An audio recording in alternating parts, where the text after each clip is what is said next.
আমি আমি কিন্তু ইউক্রেনের প্রেসিডেন্টকে সরাসরি জিজ্ঞেস করেছি যে যুদ্ধটা কীভাবে বন্ধ করা যায় সেটা আপনাকে বলেন। আবার আমার সোজা প্রশ্ন হচ্ছে যে যুদ্ধ কীভাবে বন্ধ করা যায়? এতে তো সকলে কষ্ট পাচ্ছে। তার দেশের ছেলে মেয়েরা, মহিলারা, শিশুরা, যুব সমাজ কত জীবন দিচ্ছে। আমার ওটাই প্রশ্ন সব জায়গায়। আমার যদি রাশিয়ার প্রেসিডেন্টের সাথেও দেখা হয়, আমি সেই একই কথা বলবো যে আমি যুদ্ধ চাই না, আপনি যুদ্ধ বন্ধ করেন। আমার কথা আমি বলে যাব। তারপর যে যেটা বুঝুক বুঝুক, আমার কিছু আসে চায় না, পরিষ্কার কথা।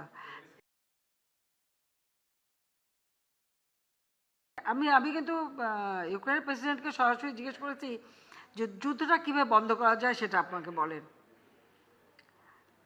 আমার সোজা প্রশ্ন হচ্ছে যে যুদ্ধ কীভাবে বন্ধ করা যায়? এতে তো সকলে কষ্ট পাচ্ছে। তার দেশের ছেলে মেয়েরা, মহিলারা, শিশুরা, যুব সমাজ কত জীবন দিচ্ছে। আমার ওটাই প্রশ্ন সব জায়গায়।